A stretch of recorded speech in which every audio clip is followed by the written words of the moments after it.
Hello friends पुणी थर नुआ एक व्लॉग मु स्वागत करछि। आज मु पहुंची जाइछि दिल्ली लालकिला आपण मैंने देखि पारुथिबे एही जगह आम देशर प्रधानमंत्री रहीकि जनवरी 26 आउ अगस्ट 15 रे एही जगह स्पीच दियंती। एही जगह पताका उत्तोलन करिकि एही जगह स्पीच दियंती। आपण मैंने वीडियो को शेष पर्यंत देखंतु आउ एमती नुआ नुआ वीडियो देखिबा पई जीपीएस ब्लॉग 440 को लाइक शेयर सब्सक्राइब करी आपण मैंने एंजॉय करंतु। जमारो स्किप करंतु नाही। आपण मानकु सब विषय देखौछि मु केमती आसीबे कोन करबे सब दृश्य देखौछि। आपण मैंने देखिपारे यहाँ हूँ चांदनी छक कह जाए जगह को। आउ एटा हूँ बस स्टाण्ड रे केते लोक अच्छा देखिपारे भिड़ अच्छा बहुत भिड़ आपण मन देखा। यहाँ हूँ रास्ताटा दिल्ली रास्ता चांदनी छक। फाइनाली मु भीतर को प्रवेश कली। आपण मैंने देखिपारे मु भीतर अच्छी केते भिड़। मु कैमरा आपण मानक बुलेगी सब चारिपटे देखी दूसरी। आपण मैंने देखिपारे केते भिड़ अच्छा। यहाँ हूँ एंट्रांसटा आपण मैंने देखिपारे केते भिड़ अच्छा। आपण मैंने भी थोड़े बुलावाई आसतु लालकिला को। बहुत भिड़ म्यूजियम भीतर को आपण मानक नहीं देखेबी। आपण मैंने वीडियो शेष पर्यंत देखो। आपण मैंने देखिपारे बहुत भिड़ अच्छा।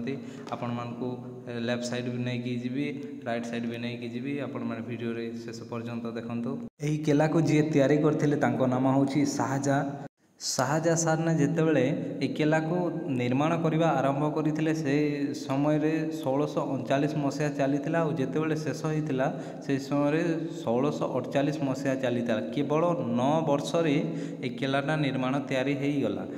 आपण मैंने देखिपारे जेतिक केला जगह अच्छी एटा हूँ 254 एकर रे ए जगहटा अच्छी।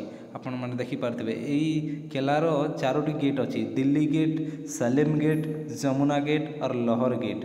मु एबे नहीं कि जाउछि लोहर गेट साइड। आपण मैंने देखिपारे एपटे लोहर गेट अच्छी। आटा जेतिक अच्छी ए कांथ सबू नाली पत्थर रे तैयारी होइछि। नाली पत्थर रे तैयारी होइछि सेतिपई याकू कहंती रेड फोर्ट दिल्ली। ए पानी भर्ती करिकि एठी कुंभीर छड़ा जाउथिला। आउ एटा हूँ लोहर गेट देखिपारे पाकिस्तान साइड को जाइए लोहर गेट कह जाए आपको।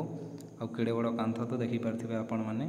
मुझे आपण मानकू राइट साइड देखेबी। एटा तो लेफ्ट साइड आपण मानकू देखिले राइट साइड भी से भाया अच्छी। आपण मैंने देखिपारे एटा पड़िया गाड़ी गुड़ाक अच्छी मिसाइल गुड़ाक अच्छी। आपण मैंने देखिपारे आपण मानकू सब देखा वीडियो रे लगी रुहतु।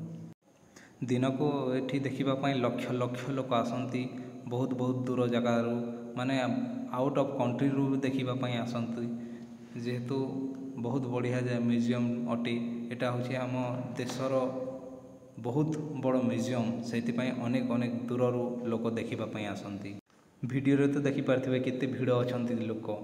मु आपण मानकू पाखक नहीं कि एटा देखुछि। आपण माने देखिपारे अनेक भिड़ अच्छा फोटो उठाउछन्ति लोक। बहुत खुशी लगे जेहेतु आम इंडिया रे भी एमती जगह अच्छी बोलिकी मते तो भारी खुशी लगुच। प्रथम थर पर आम भारतर प्रधानमंत्री पंडित जवाहरलाल नेहरू सार ने 1947 मसीहा अगस्ट 15 तारिख रे एठू भाषण देइतिले। आउ जे भी आज पर्यंत आम देशर प्रधानमंत्री होइछि ए जगह रे अगस्ट 15 आउ जनवरी 26 रे स्पीच दियंते एई लालकिला रे स्पीच दियंते। आपण माने देखिपारथिबे। आपण माने भी थरे आसंतु बोलिकी जानतु केते भिड़ अछंती। मु एबे आपण मानकू नहीं कि जाउछि लेफ्ट साइड को। लेफ्ट साइड भी देखिपारे केड़े बड़ कांथ अच्छी। आपण मानकू देखे भी सब दृश्य देखौछि। आउ एटा जेतिक ए लोक बसंती ता तले जो पोखरी टाइप अच्छी एइथिरे पानी भर्ती करी कुंभीर छड़ा होता जेहेतु कि शत्रु माने अटैक न करेंगे से एइथिरे पानी भर्ती करी कुंभीर छड़ा जाउथिला। आगु तो सेते सिक्यूरीटी भी नथिला से कुंभीर छड़ा होता। आपण माने देखि पारथिबे साइड विजुअलटा आपण माने देखंतु केते सुंदर। से समय से मिस्त्री माने जे भी बनैथिले बहुत भल भाव में बनैथिले। आपण माने देखि पारथिबे। आ एमती नुआ नुआ वीडियो देखिबा पई जीपीएस ब्लॉग 440 को लाइक शेयर सब्सक्राइब कर डेफिनेटली आपण माने एंजॉय करिवे बोले मोर आशा और भरसा। जेहेतु मु आपण मानकू आगो नुआ नुआ वीडियो दे पारथिबे सेथिपई आपण माने वीडियो रे लागि रुहंतु। आपण माने देखि पारथिबे केते भिड़ अछंती।